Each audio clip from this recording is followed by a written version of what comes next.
কুরবানি কিন্তু খুব দামি ইবাদত। কে যে ফাঁকি দিল হুজুর, খালি বললো যে ভাগে করো। আবার কে বলছে ভাগে চলবে না, এমন ঝাঁকি মারছে। হুজুরও যে বলছে যে কে বলছে ভাগে চলবে না, ফাটিয়ে দিচ্ছে একবারে হুজুর। আল্লাহর হস্তে আমি কোনোদিন ফাটাইনি ভাই এইভাবে। আমি বলেছি প্রত্যেকটা পরিবারের জন্য একটা কুরবানি অন্তত দিতে হবে, হয় গরু, না হয় খাসি, না হয় ছাগি, না হয় ভেড়া ভেড়ি, একটা কম দামে নিচে থাকি। আর আপনারা যারা ক্ষুদ্র কালিকুর বড় কালিকুপুরে বসবাস করেন, ধনী মানুষ আছেন, 4টা 5টা 10টা 12টা করে জয় করবেন, মানুষে খাওয়াবে নিয়ে যাবে, 2-4-5 লাখ টাকা খরচ করবেন। টাকা রেখে গিয়ে কি করবেন? ছেলে মেয়ে খালি ভাগ করে নেবে, মারামারি করে, প্রয়োজনে মামলা করে। তো গাইবান্ধা রংপুরে বাড়ি, তো বোনের আগে ভাগ দেয়নি, তখন মামলা করে দিয়েছে। তো কাঠগড়াতে বোন একদিকে আছে, ভাই একদিকে আছে, কি ব্যাপার, আমরা তো বাপের জমি ভাগ পাইনি, তখন মামলা করেছি। তো এটা হলো সম্পদের ফলাফল। কুরবানি করে টাকা কমিয়ে দেন, 4টা 5টা 10টা 12টা কুরবানি দেন, ভাগের পথেই যায় না। কার হালাল কার হারাম, কেন ওগুলো করতে যাবে? যতই জোরে বলুক হুজুর, হুজুরের কণ্ঠের চোটে ভেসে যাবেন না। কুরবানি খুব দামি ইবাদত, কুরবানি আল্লাহর কাছে খুব সন্তুষ্টপূর্ণ ইবাদত। আমরা গোশত খেতে পাই, এটা আল্লাহর একটা দয়া। আমরা গোশত খেতে পাই, এটা কি? আল্লাহর দয়া। আগে কুরবানির পশু কি হতো? জ্বলে যেত। তো আল্লাহ দয়া করে ওটা আটকে দিয়ে আমাদের খাওয়ার জন্য দিয়ে দিয়েছে। এটা মূল ব্যাপার নয়, আমরা আল্লাহকে সন্তুষ্ট করার জন্য কুরবানি দিলাম, এইটা হলো মূল ব্যাপার। আচ্ছা, ফিরে যাই। আরাফার সিয়ামের কারণে কথাটা এসেছিল। আরাফার শিক্ষক আসেন মিশর থেকে, শিক্ষক আসেন ইয়ামান থেকে। এটা আপনাদের প্রতিষ্ঠান, খেয়াল রাখবেন। তার একটি বড় শাখা আদ-দাওয়া ইলাল্লাহ। আজকের প্রোগ্রাম আদ-দাওয়া ইলাল্লাহর পক্ষ থেকে। কাজে আপনার সামনে ছেলেরা আসলে 10 টাকা ছাড়া ফেরত দিবেন না অন্তত। সম্মানিত দিনী ভাই বোন, বলছিলাম মা হওয়ার জন্য 4টে জিনিস লাগে। জাযাকাল্লাহ খাইর। 1, বিদ্যে। এই কথা নিয়ে কথা এসেছে। আমার স্ত্রী আমার বোনদেরকে বিদ্যে শিখাবে, এই জন্য তালাকপ্রাপ্ত বয়সের মেয়েকে বিবাহ করেছি। উপস্থিত বৈঠকের মুসলিম বোন বুঝতে পারছেন না? এমনি ঢং ঢং করে এসে চলে গেছেন? একটু খেয়াল করেন। জাবের বেশি বয়সের মেয়েকে বিবাহ করেছেন কেন? ওর বোনদেরকে কি শিখাবে?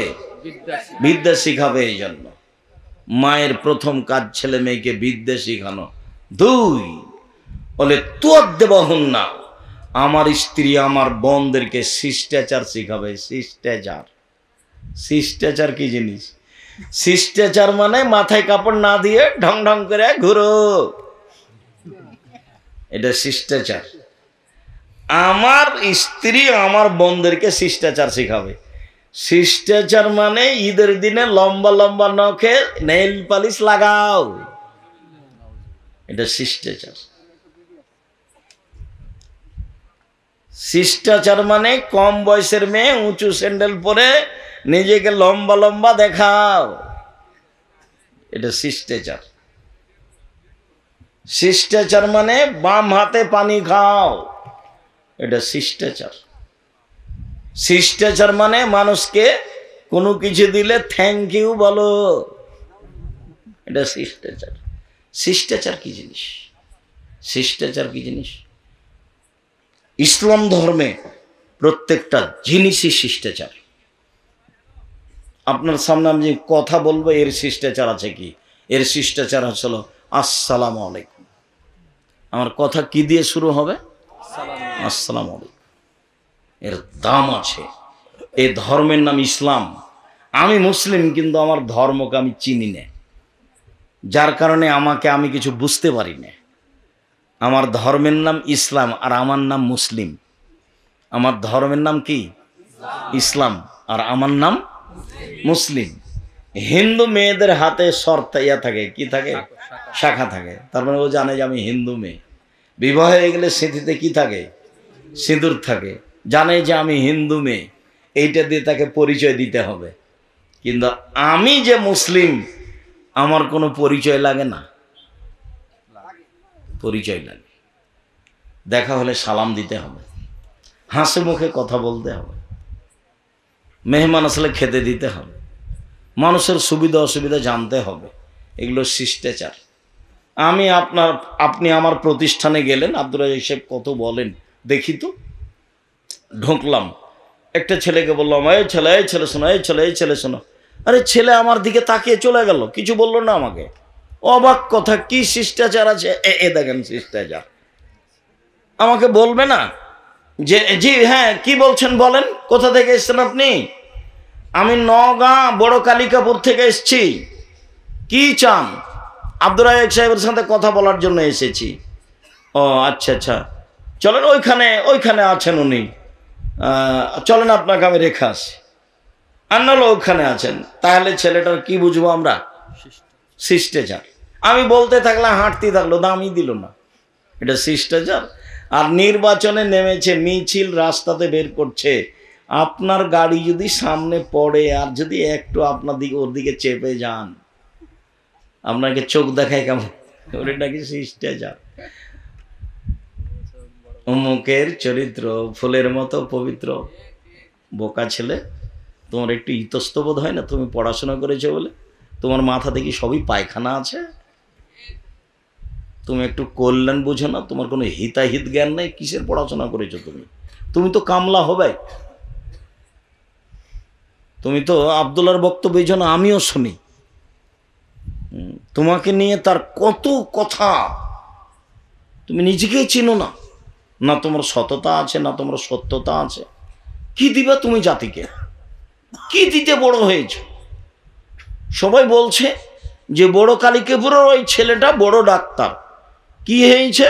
লন্ডন থেকে পড়ে এসেছে, খুব বড় ডাক্তার। কোথায় ডাক্তারি করে? পিজি হাসপাতালে। কত বেতন? 3 লক্ষ টাকা বেতন। কি ঘটনা?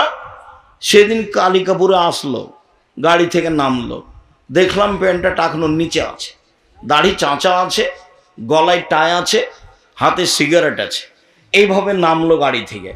একটু পরে দেখলাম বৌমা গাড়ি থেকে নামলো, তার স্ত্রী, হালকা হালকা গায়ে কাপড় আছে। একটু পরে দেখলাম নাতনি, সে লোকের মেয়েটা গাড়ি থেকে নামলো, গায়ে তেমন কোনো কাপড় নেই। দেখি কিছুক্ষণ পরে গাড়ির পিছন দিকে কুকুর আছে। এই বড় শিক্ষিত হলো। আবার ঘটনা কি শুনেছেন? সাধারণ মানুষকে 4টা-5টা দেয়, পরীক্ষা দেয়, টেস্ট দেয়। তারপরে আবার যখন ওই প্রেসক্রিপশন লিখে, তখন ও জানে যে অন্য কোম্পানির ওষুধ এর চেয়ে ভালো, কিন্তু যে কোম্পানি তাকে টাকা দিয়েছে তারই ওষুধ লিখে। তো ওর গায়ে থুথু দিবেন এরকম হকও রাখে না। ও যে ওর গায়ে যে থুথু আপনি দিবেন এই হকও রাখে না। ও একটা মানে ঘৃণিত পশু প্রাণী। একটা ঘৃণিত পশু প্রাণী। তাকে মানুষ করেছেন কেন? সততা শিখিয়ে ছেলে মেয়েকে মানুষ করেন। আমি তোমার বাপ বলছি, আমি আমার বাপের জমির অর্থ সম্পদ দিয়ে তোমাকে পড়িয়েছি। জাতির জন্য তুমি কুরবান হয়ে যাবা। জাতির জন্য তুমি কি হবা? কুরবান হয়ে যাবা। অসহায় মানুষের পাশে থাকবা। আমার ওসিয়ত তুমি মানবা চিরদিন। টাকা তোমার পিছনে দৌড়াবে। অসহায় মানুষ যেখানে আছে সেখানে তুমি যাবা। অসহায় মানুষকে খোঁজ নিবা, ফ্রি কাজ করে দিবা। তোমার বেতন তো আছেই। ওর স্বভাব তো এটা হওয়া উচিত। বাপের কি বলার দরকার? এত লেখাপড়া করেছে এইটুকু তো বলবে সেই জন্য, না কি বলছেন আপনারা? তাই নয়? তার মানে তো বুঝলাম যে ও শিক্ষা অর্জন করেছে, শিষ্টাচার শিখেছে। আরে শোনা যাচ্ছে যে 4টা মেয়ে আছে তার দেখাশোনা করার জন্য, কাজের জন্য। ওরা কি বলে যারা সহযোগিতা করে? আরে না না, ওই যে ওষুধের যে করে সিরিয়াল দেয়, সবটি মেয়ে মানুষ, সবটি বেটি ছেলে। দেশে পুরুষ নাই? কম্পাউন্ডার। কেন? সব কালিকাপুরের ছেলেগুলো নিয়ে যাবে ও। তো সব মেয়েগুলো কেন? স্বভাব পরিবর্তন করতে হবে। বিদ্যা অর্জন করেছে, বিদ্যা মানে শয়তানি নয়, বিদ্যা শিখিয়ে দিল, শিষ্টাচার শিখিয়ে দিল। 3, আমার স্ত্রী যেন আমার বোনদের মাথার চুল চিরুনি করে দেয়, সাজগোজ করে রাখে। 4, আমার বোনদের উপরে পাহারা দিতে হবে। আমার স্ত্রী আমার বোনদের জন্য পাহারাদার। উপস্থিত বৈঠকের মুসলিম বোন, আপনি আপনার মেয়েটার পাহারাদার। আপনি কি পাহারা দিয়েছেন মেয়েটার? এই যে আপনার পাশে বসে আছে, দেখেন দেখেন দেখেন তো, ওই যে মেয়েটা আপনার মাথায় কাপড় নেই, আপনার পাশে আছে, নখগুলো দেখেন বড় বড় আছে, দেখেন কপালে টিপ দেওয়া আছে, টিপ তো হিন্দুদের জিনিস, ওটা আপনারই মেয়ে। দেখলেন কি? দেখলেন? হ্যাঁ আব্দুল রাজিক সাহেব দেখলাম, দুঃখিত। তো ঠিক আছে, আপনার দুঃখিত বলে শেষ হবে না, আপনাকে সংশোধন করতে হবে। সম্মানিত দিনী ভাই বোন, ঈদের দিনের প্রথম কাজ এক খেলে চেয়ে থাকবেন, 19-20 হয় না যেন। ঈদের দিনের প্রথম কাজ, আব্দুল্লাহ ইবনে উমর বলেন, ফরাজ রাসূলুল্লাহ সাল্লাল্লাহু আলাইহি সাল্লাম যাকাতাল ফিতরে সান মিন তামারিন ও সান মিন সাইর আলাল আবদে ওয়াল হুররে ওয়াস সাগিরে ওয়াল কাবিরে ওয়াজ যাকার ওয়াল উনসা আমারা বিহান তুআদ্দা কাবলাল খুরুজ ইলাস সালাহ। আল্লাহর নবী যাকাতুল ফিতরা ফরজ করেছেন 1 সা খেজুর, 1 সা জব, ছোট বড়, পুরুষ নারী, দাস দাসী, স্বাধীন, সবার উপরে। যে ভিক্ষা করে খায় তাকেও ফিতরা দিতে হবে, দিন মজুরকেও ফিতরা দিতে হবে। যে ভিক্ষা করে খায় তাকে আগেই ভিক্ষা করে রেডি করতে হবে ফিতরা, নইলে গ্রামবাসী তার ফিতরাটা দিয়ে দিবে। পাল্টা ফকিরকে দেওয়ার সমাধে বেশি করে দিতে হবে, সবাকেই দিতে হবে ফিতরা। ঈদের মাঠে যাওয়ার পূর্বে ফিতরা বের করতে হবে। এই স্বভাব আগে আপনার বাপ মা দাদা দাদির ছিল। ওরা ঈদের মাঠে যাওয়ার আগে কি করত? ফিতরা বের করে ঈদের মাঠে যেত। এটাই সুন্নাত, এটাই মূল কথা। যে ঈদের দিন প্রথম কি কাজ? ফিতরা বের করা। আব্দুর রাজ্জাক সাহেব, আমরা তো 15 রমজান থেকে ফিতরা বের করি। ওই জন্যই তো কথা আজকে। অতিরিক্ত 29 বা 30 রমজানে ফিতরা বের করা যায়, আব্দুল্লাহ ইবনে উমরের বর্ণনায়। ঈদের দিনের 1 নাম্বার কাজ, সকালে উঠে ফিতরা বের করতে হবে। আরেকটা হাদিস বলি এইখানে, খুব খেয়াল করে থাকবেন, আমার দিকে চেয়ে থাকবেন। আর ছেলেরা আপনাদের সামনে আসলে 10টা টাকা ছাড়াও ফেরত দেবেন। হোক 10টা টাকা, 50 টাকা হোক, 500 টাকা হোক, 100 টাকা হোক। দানে টাকা বাড়ে, কমে না। অনেক হাদিস। দানে কবরের শাস্তি বন্ধ হয়ে যায়, দানে বাপ মায়ের পাপ মিটে যায়। ও খুব পাওয়ারফুল জিনিস, খুব শক্তিশালী জিনিস দান। দানটার একটা পরিবেশ হয়েছে, যখনই কোনো মানুষ দানের কথা বলে তখন আমাদের অন্তরে একটা ধাক্কা খায়। ও আর প্রয়োজনে চাচ্ছে, কি যে করবে, ওর প্রয়োজনে চাচ্ছে। এই জিনিসটা আমাদেরকে ঘায়েল করে দেয়। আমরা যদি আলেম ওলামা যদি মানুষকে বুঝাতে পারতাম যে আপনি এদিকে আসেন না ওইদিকে থাকেন, যে দান হলো একটা দান, ইবাদত, আপনি এদিকে আসেন না, কোন দিকে, কি যে করবে, ওর প্রয়োজন আছে সেই জন্য চাচ্ছে, তাহলে আপনাকে শয়তান কি করে দিবে? দুর্বল করে দিবে। আপনি এদিকে আসছেন না, আপনি এদিকে বলেন যে জাগ্গা মারে খাই খাবে, দান হলে ইবাদত, তাই 10 টাকা দিলাম। দান কি? দান হলে ইবাদত, সবচেয়ে শক্তিশালী ইবাদত, ক্ষমতাধর ইবাদত, পাওয়ারফুল ইবাদত। এমন কোনো ইবাদত নেই যেটা আপনার মায়ের কবরের শাস্তি বন্ধ করে দিতে পারে। এমন কোনো ইবাদত নেই, সেটা হজ হোক না কেন, 20 লাখ টাকা খরচ করে হজ হোক, সেটা সালাত হোক, এমন কোন ক্ষমতাধর ইবাদতই নেই। বুখারী মুসলিমের হাদিস, আপনার বাপ মরে গেছে, পাপ মিটিয়ে দিতে পারে, পাপ মিটিয়ে দিতে পারে মরা মানুষের পাপ, সেই জিনিসটার নাম কি? দান। একটা ভিন্ন ধরনের ইবাদত, এটা জাতিকে বুঝাতে শিখতে হতো। কিন্তু আমাদের দুর্বলতার কারণে আমরা জাতিকে এটা বুঝাতে পারলাম না। যখনই দানের কথা বলা হলো তখনই তার মনটাতে একটা ভেঙে আঘাত লেগে গেল। ওর প্রয়োজনে চাচ্ছে, কি যে করবে, খাবে কি মেরে খাবে কে জানে। এটা হচ্ছেও তাই, অনেক জায়গাতে তাই হচ্ছে, যার কারণে মনটা দুর্বল হয়ে যায়। প্রথম কাজ। আর একটা হাদিস বলি এখানে, আবু সাইদ খুদরি রাদিয়াল্লাহু তাআলা আনহু বলেন, কুন্না নুখরিজু যাকাতাল ফিতরে, আমরা ফিতরা বের করতাম, সান মিন তামিন, একসা খাদ্য, সান মিন তামরিন, একসা খেজুর, সান মিন জববি জবি, সান মিন শাইরিন, একসা জব, সান মিন আকিতিন, একসা পনির, সান মিন জববিন, একসা কিশমিশ। খাদ্য আছে এক নম্বরে, সারা পৃথিবীতে যেখানে যারা খায় যা তা দিবে এক সা। এক সা হলো একটা পরিমাপ, এইটা হলো একটা পাত্র। এইটা মদিনা থেকে কিনে নিয়ে এসে যদি কালিকাপুর গ্রামে চাউল মাপেন তাহলে 2 কেজি 400 বা 2.5 কেজি ধরবে। আর ইরাক থেকে নিয়ে এসে যদি মাপেন তাহলে তো 3.5 কেজি ধরবে। কত ধরবে? 3.5 কেজি ধরবে। এক একটা 19-20 একটা পরিমাপ।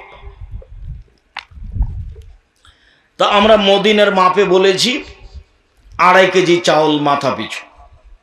কেউ ওকে কমিয়ে আরো কম করতে বলে, যেমন আকরামুজ্জামান বিন আব্দুস সালাম 2 কেজি 400 গ্রামের কথা বলেন, হতেও পারে কম। আচ্ছা, তো আবু সাইদ খুদরি বলছেন, ফালাম নাজাল নুখরিজুহু, এইভাবে দিতেই থাকি। কাদেমা মুআবিয়া হাজ্জান মুতামিরান, মুআবিয়া সিরিয়া থেকে আসলেন হজ করার জন্য বা উমরা করার জন্য। ফাকাল্লামা মান নাস আলাল মিম্বার, তিনি এসে মিম্বারে উঠে জনগণের সামনে বক্তব্য দিলেন। ফাকানা ফিমা কাল্লামান নাস বেহি, সেদিন তিনি বক্তব্যে বলেছিলেন, জনগণ, আমি মুআবিয়া ইন্নি আরা আন্না মুদাইনে মিন সামারাই শাম তাদেলো সান মিন তামারিন, সিরিয়ার অর্ধশা গমের মূল্য যা মদিনার 1 শা খেজুরের মূল্য, তাই আমি মুআবিয়া মনে করি। পৃথিবীর মানুষ শুনে রেখো, ঐতিহাসিক ভাষণ দিলেন প্রেসিডেন্ট মুআবিয়া সিরিয়া থেকে এসে মদিনার লোকের সামনে। তিনি ভাষণে বললেন, জনগণ শুনে রেখো, আমি মনে করি সিরিয়ার অর্ধশা গম মদিনার 1 শা খেজুরের সমান। তার মানে তিনি মূল্য হিসাবে গমের দাম বেশি, সিরিয়ার গম, আর মদিনার খেজুরের দাম কম। অতএব কেউ যদি গম দেয় অর্ধশা দিবে, খেজুর দিলে 1 শা দিবে। ফাক হাজার নাস, জনগণ এটা গ্রহণ করে নিল। জনগণ দেখলো বেশ অল্পতেই পার হয়ে যাচ্ছি, জনগণ গ্রহণ করে নিল। কাল আবু সাইদ খুদরি বললেন, মানা, তবে আমি উখরিজুহু কামা কুনতু উখরিজুহু আবাদান মা ইসতাম, আমি আবু সাইদ খুদরি হায়াতে যতদিন বেঁচে থাকবো ততদিন রাসূলের নিয়ম পরিবর্তন করিব না। আমি 1 সাই দিব, গম দিলে 1 শা, জব দিলে 1 শা, চাউল দিলে 1 শা, আটা দিলে 1 শা, পনির দিলে 1 শা। পৃথিবীর যে কোনো খাদ্য বের করলে আমি 1 শাই দিব, তার 19-20 করব না যতদিন আমি হায়াতে বেঁচে আছি। বিশিষ্ট সাহাবী আবু সাইদ খুদরি রাদিয়াল্লাহু তাআলা ঐতিহাসিক তার ভাষণে বললেন। তিনি এক পর্যায়ে তাকে যখন বলা হলো, কালা রাজুলুন মিনাল কওম আওয়া মুদাইন মিন কামহিন, কেন মুআবিয়ার বক্তব্য চলবে না? গম অর্ধশা হলে হবে না কেন? মুআবিয়ার বক্তব্য চলবে না, অর্ধশা গম হলে হবে না?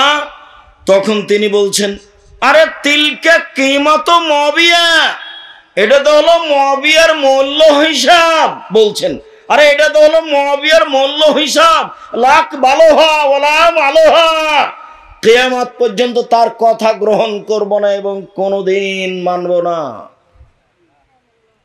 দেশের প্রেসিডেন্ট সিরিয়ার মুআবিয়া রাসূলের হাদিসের বিপরীত বুঝেছেন আবু সাঈদ খুদরি, যার কারণে তার সামনে উল্টে দিলেন আবু সাঈদ খুদরি, বিশিষ্ট সাহাবী।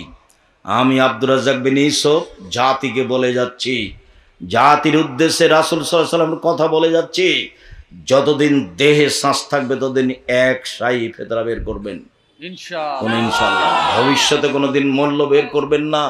সারা পৃথিবীর মানুষ যদি মূল্য দেয় তবু আপনি একাই দিবেন ফেতরা শস্য।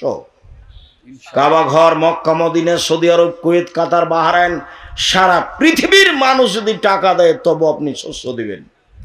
আমি আব্দুর রাজ্জাক বিন ইউসুফ বলছি, আমার দেহে শ্বাস থাকাকালীন আমি এক সা ফেতরা এই দিব। সারা দুনিয়ার মানুষ যদি টাকা দেয় তবু টাকা দিয়ে ফেতরা আদায় হবে না। আমি বলেছিলাম সব কাবা ঘর কেন, সারা পৃথিবীর মানুষ যদি মাস্ক পরে করোনা থেকে বাঁচার জন্য আমি আব্দুর রাজ্জাক বিন ইউসুফ করোনা থেকে বাঁচার জন্য মাস্ক ব্যবহার করব না। সারা পৃথিবীর সব মসজিদে যদি 3 ফুট পর পর সালাত হয়, আমি যদি আমার মসজিদে বাইতুল হাম জামে মসজিদে 3 ফুট পর পর সালাত আদায় করতে হয় বলে জরুরি ঘোষণা হয়, তাহলে আমি বাড়িতে সালাত আদায় করব আহাল পরিবার নিয়ে, পায়ের সাথে পা মিলিয়েই পড়ব, 3 ফুট পর পর পড়ব না। কোনো দিন পরিবর্তন হওয়া লাগেনি। যারা একবার বলছিল জোর করে, এমন করে মুখখান চুপসি লেগে গেছে, কথা বলে না। আরে মাওলানা সাহেব, তোমার সুলিও হয়নি, ফাঁসিও হয়নি। পৃথিবীর কোন সরকার কোন আলেমকে ফাঁসি দেয়নি। আলেম মাওলানা সাহেব আগে বলছে না 3 ফুট পর পর, 3 ফুট পর পর। ধর্ম কি তোর আপের 3 ফুট পর পর কিসের? মাস্ক এখন লাগান, এই যে বালু আছে, ধুলা আছে, রাত দিন এখন মাস্ক ব্যবহার করেন, সব সময় করেন মাস্ক ব্যবহার, ধুলা বালু এসে নাকে ঢোকে। করোনা থেকে বাঁচার জন্য মাস্ক ব্যবহার করবেন কেন? করোনা আমার জন্য হবে কি না পৃথিবী সৃষ্টির 50,000 বছর পূর্বে লেখা আছে। যেদিন করোনার এই ঘোষণা হলো সেদিন আমি বললাম, কারো করোনা হলে আমি আব্দুর রাজ্জাক বিন ইউসুফ তার সাথে এক প্লেটে খেতে প্রস্তুত। কারো করোনায় যদি মরণ হয় আমি তার গোসল দিব, জানাজা দিব।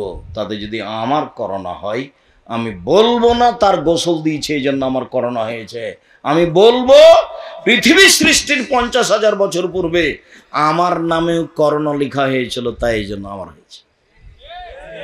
নইলে মেডিকেলে ওই সম্পর্কে দেখেছেন যে ছেলে মেয়ে পাশে যাচ্ছে না, করোনা ধরে নেবে সেই জন্য। আবার কোনো কোনো দেখা যাচ্ছে যে ওর স্ত্রী ওর গায়ের সাথে আছে লেগে, তো ওকে করোনা হয় না। আবারও যা খেয়েছে তার নিচে ফেলে দেওয়া হয়েছে, ফকির খাচ্ছে, ওকে করোনা হয় না। সব পাগল, ধর্মকে পাগল পেয়েছে। মানুষের ভাগ্য কখন লেখা হয়েছে? পৃথিবী সৃষ্টির 50,000 বছর পূর্বে। সেদিন আল্লাহ রসুল বলছেন, কাতাবা হায়াতাহা মাউতাহা রিজকাহা মাসায়াবাহা। সেদিন মরণ, জীবন, রুজি, রোগ ব্যাধি, করোনা লেখা হয়ে গেছে। সতর্কতার সাথে মানুষ যদি বেঁচে যেত তাহলে ঢাকা যমুনা ফিউচার পার্কের মালিক করোনায় মরতো না। কেন? তারা দেশের পানি খায় না, তারা দেশের পানি খেত না।